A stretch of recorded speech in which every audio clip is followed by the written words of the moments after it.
Associative visual agnosia is a form of visual agnosia. It is an impairment in recognition or assigning meaning to a stimulus that is accurately perceived and not associated with a generalized deficit in intelligence, memory, language, or attention. The disorder appears to be very uncommon in a pure or uncomplicated form and is usually accompanied by other complex neuropsychological problems due to the nature of the etiology. Afflicted individuals can accurately distinguish the object, as demonstrated by the ability to draw a picture of it or categorize accurately, yet they are unable to identify the object, its features, or its functions. Overview. Agnosias are sensory modality specific, usually classified as visual, auditory, or tactile. Associative visual agnosia refers to a subtype of visual agnosia, which was labeled by Lissauer, 1890, as an inability to connect the visual percept, mental representation of something being perceived through the senses, with its related semantic information stored in memory, such as its name, use, and description. This is distinguished from the visual apperceptive form of visual agnosia, apperceptive visual agnosia, which is an inability to produce a complete percept, and is associated with a failure in higher-order perceptual processing where feature integration is impaired, though individual features can be distinguished. In reality, patients often fall between both distinctions, with some degree of perceptual disturbances exhibited in most cases, and in some cases, patients may be labeled as integrative agnostics when they fit the criteria for both forms. Associative visual agnosias are often category-specific, where recognition of particular categories of items are differentially impaired, which can affect selective classes of stimuli, larger generalized groups or multiple intersecting categories.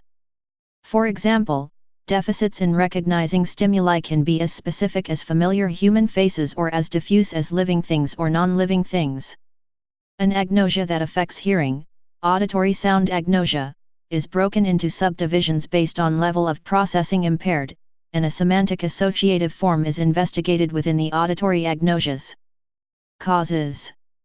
Associative visual agnosias are generally attributed to anterior left temporal lobe infarction, caused by ischemic stroke, head injury, cardiac arrest, brain tumor, brain hemorrhage, or demyelination. Environmental toxins and pathogens have also been implicated, such as carbon monoxide poisoning or herpes encephalitis, and infrequent developmental occurrences have been documented. Most cases have injury to the occipital and temporal lobes, and the critical site of injury appears to be in the left occipitotemporal region, often with involvement of the splenium of the corpus callosum. The etiology of the cognitive impairment, as well the areas of the brain affected by lesions and stage of recovery, are the primary determinants of the pattern of deficit. More generalized recognition impairments, such as animate object deficits, are associated with diffuse hypoxic damage, like carbon monoxide poisoning. More selective deficits are correlated with more isolated damage due to focal stroke. Damage to the left hemisphere of the brain has been explicitly implicated in the associative form of visual agnosia. Goldberg suggested that the associative visual form of agnosia results from damage to the ventral stream of the brain, the occipitotemporal stream, which plays a key role in object recognition as the so-called what region of the brain, as opposed to the where, dorsal stream. Theoretical explanations. Tuber described the associative agnostic as having a percept stripped of its meaning, because the afflicted individual cannot generate unique semantic information to identify the percept, since though it is fully formed, it fails to activate the semantic memory associated with the stimulus. Warrington, 1975, offered that the problem lies in impaired access to generic n-grams, memory traces, that describe categories of objects made up of a multitude of similar elements. Essentially, damage to a modality-specific meaning process, semantic system, is proposed, either in terms of defective access to or a degradation of semantic memory store for visual semantic representations themselves. The fact that agnosias are often restricted to impairments of particular types of stimuli, within distinct sensory modalities, suggests that there are separate modality-specific pathways for the meaningful representation of objects and pictures, written material, familiar faces, and colors. Object recognition model. Cognitive psychology often conceptualizes this deficit as an impairment in the object recognition process. Currently, visual agnosias are commonly explained in terms of cognitive models of object recognition or identification. The cognitive system for visual object identification is a hierarchical process, broken up into multiple steps of processing. In the Object Recognition Unit model by Marr, 1980, the process begins with sensory perception, vision, of the object, which results in an initial representation via feature extraction of basic forms and shapes. This is followed by an integration stage, where elements of the visual field combine to form a visual percept image, the primary sketch. This is a 2.5-dimensional, 2.5D, stage with a viewer-centered object representation, where the features and qualities of the object are presented from the viewer's perspective. The next stage is formation of a 3-dimensional, 3D, object-centered object representation, where the object's features and qualities are independent of any particular perspective. Impairment at this stage would be consistent with apperceptive agnosia. This fully formed percept then triggers activation of stored structural object knowledge for familiar things. This stage is referred to as object recognition units, and distinctions between apperceptive and associative forms can be made based on presentation of a defect before or after this stage, respectively. This is the level at which one is proposed to perceive familiarity toward an object, which activates the semantic memory system, containing meaning information for objects, as well as descriptive information about individual items and object classes. The semantic system can then trigger name retrieval for the objects. A patient who is not impaired up until the level of naming, retaining access to meaning information, are distinguished from agnostics and labeled as anomic. Non-abstracted view. In an alternate model of object recognition by Carbonell et al., episodic and semantic memory arise from the same memory traces, and no semantic representations are stored permanently in memory. By this view, the meaning of any stimulus emerges momentarily from reactivation of one's previous experiences with that entity. Each episode is made of several components of many different sensory modalities that are typically engaged during interactions with an object. In this scenario, a retrieval cue triggers reactivation of all episodic memory traces, in proportion to the similarity between the cue and its echo, the components shared by most activated traces. In a process called reinjection, the first echo acts as a further retrieval cue, evoking the second echo, the less frequently associated components of the cue. Thus, the reinjection process provides a more complete meaning for the object. According to this model, different types of stimuli will evoke differential echoes based on typical interactions with them. For example, a distinction is made between functional and visual components of various stimuli, such that impairment to these aspects of the memory trace will inhibit the reinjection process needed to complete the object representation. This theory has been used to explain category-specific agnosias that impair recognition of various object types, such as animals and words, to different degrees. Visual object agnosia.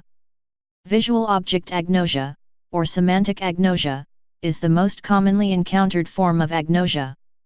The clinical definition of the disorder is when an affected person is able to copy/draw things that they cannot recognize. Individuals afflicted with the associative type often cannot identify, describe, or mimic functions of items, though perception is intact, since images of objects can be copied or drawn.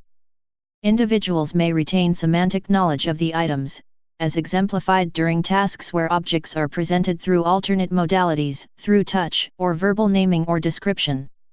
Some associative visual object agnostics retain the ability to categorize items by context or general category, though unable to name or describe them. Diffuse hypoxic damage is the most common cause of visual object agnosias. Category-specific agnosia. Category-specific agnosias are differential impairments in subject knowledge or recognition abilities pertaining to specific classes of stimuli, such as living things versus non-living things, animate versus inanimate things, food, metals, musical instruments, etc. Some of the most common category-specific agnosias involve recognition impairments for living things, but not non-living things, or human faces, as in prosopagnosia.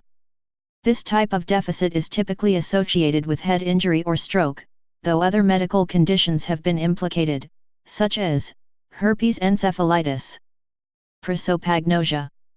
Prosopagnosia, or face blindness, is a category-specific visual object agnosia, specifically, impairment in visual recognition of familiar faces, such as close friends, family, husbands, wives, and sometimes even their own faces. Individuals are often able to identify others through alternate characteristics, such as voice, gait, context, or unique facial features. This deficit is typically assessed through picture identification tasks of famous persons. This condition is associated with damage to the medial occipitotemporal gyri, including the fusiform and lingual gyri, as the suggested location of the brain's face recognition units. Associative and apperceptive forms. Two subtypes are distinguished behaviorally as being associative or apperceptive in nature. Associative prosopagnosia is characterized by an impairment in recognition of a familiar face as familiar. However, individuals retain the ability to distinguish between faces based on general features, such as age, gender, and emotional expression. This subtype is distinguished through facial matching tasks or feature identification tasks of unknown faces. Pure Alexia. Pure Alexia, Alexia without dysgraphia or pure word blindness, is a category-specific agnosia, characterized by a distinct impairment in reading words, despite intact comprehension for verbally presented words, demonstrating retained semantic knowledge of words. Perceptual abilities are also intact, as assessed by word copying tasks. Cerebral achromatopsia. Cerebral achromatopsia, also known as color agnosia, is a category-specific semantic impairment pertaining to semantic color associations, such that individuals retain perceptual abilities for distinguishing color, demonstrated through color categorization or hue perception tasks. However, knowledge of typical color-object relationships is defective. Color agnostics are assessed on performance coloring in black and white images of common items or identifying abnormally colored objects within a set of images. For example, a color agnostic may not identify a blue banana as being improperly colored. Overlap with color anomia. This deficit should be distinguished from color anomia, where semantic information about color is retained, but the name of a color cannot be retrieved, though CO occurrence is common. Both disorders link to damage in the occipitotemporal cortex, especially in the left hemisphere, which is believed to play a significant role in color memory. Assessment of associative agnosia. A recognition disorder is not considered to be agnosia unless there is a lack of aphasia, dementia, or other generalized defect that affects any stage of the object recognition process, such as deficiencies in intelligence, linguistic ability, memory, attention, or sensory perception. Therefore, individuals must be assessed for language ability, auditory comprehension, fluency, repetition, praxis, and reading and writing. Goals of clinical assessment of agnosia. Ruling out alternative conditions leading to the recognition impairment, such as primary sensory disruption, dementia, aphasia, anomia, or unfamiliarity with the object category or elements. Determination of the scope and specific nature of the recognition impairment, including specific sensory modality, specific category of stimuli, specific conditions under which recognition is possible. Testing. Specialists, like ophthalmologists or audiologists, can test for perceptual abilities. Detailed testing is conducted, using specially formulated assessment materials, and referrals to neurological specialists is recommended to support a diagnosis via brain imaging or recording techniques. The separate stages of information processing in the object recognition model are often used to localize the processing level of the deficit. Testing usually consists of object identification and perception tasks including object naming tasks, object categorization or figure matching, drawing or copying real objects or images or illustrations, unusual views tests, overlapping line drawings, partially degraded or fragmented image identification, face or feature analysis, fine line judgment. Figure contour tracking. Visual object description. Object function miming. Tactile ability tests, naming by touch. Auditory presentation identification. Overlap with optic aphasia. Sensory modality testing allows practitioners to assess for generalized versus specific deficits, distinguishing visual agnosias from optic aphasia, which is a more generalized deficit in semantic knowledge for objects that spans multiple sensory modalities, indicating an impairment in the semantic representations themselves. Apperceptive versus associative. The distinction between visual agnosias can be assessed based on the individual's ability to copy simple line drawings, figure contour tracking, and figure matching. Apperceptive visual agnostics fail at these tasks, while associative visual agnostics are able to perform normally, though their copying of images or words is often slavish, lacking originality or personal interpretation. Treatment. The affected individual may not realize that they have a visual problem and may complain of becoming clumsy or muddled when performing familiar tasks such as setting the table or simple DIY. Agnosia, a lack of awareness of the deficit, is common and can cause therapeutic resistance. In some agnosias, such as prosopagnosia, awareness of the deficit is often present, however shame and embarrassment regarding the symptoms can be a barrier in admission of a deficiency. Because agnosias result from brain lesions, no direct treatment for them currently exists, and intervention is aimed at utilization of coping strategies by patients and those around them. Sensory compensation can also develop after one modality is impaired in agnostics. General principles of treatment. Restitution. Repetitive training of impaired ability. Development of compensatory strategies utilizing retained cognitive functions. Partial remediation is more likely in cases with traumatic/vascular lesions, where more focal damage occurs, than in cases where the deficit arises out of anoxic brain damage, which typically results in more diffuse damage and multiple cognitive impairments. However, even with forms of compensation, some afflicted individuals may no longer be able to fulfill the requirements of their occupation or perform common tasks, such as eating or navigating. Agnostics are likely to become more dependent on others and to experience significant changes to their lifestyle, which can lead to depression or adjustment disorders. Please subscribe and thanks for watching.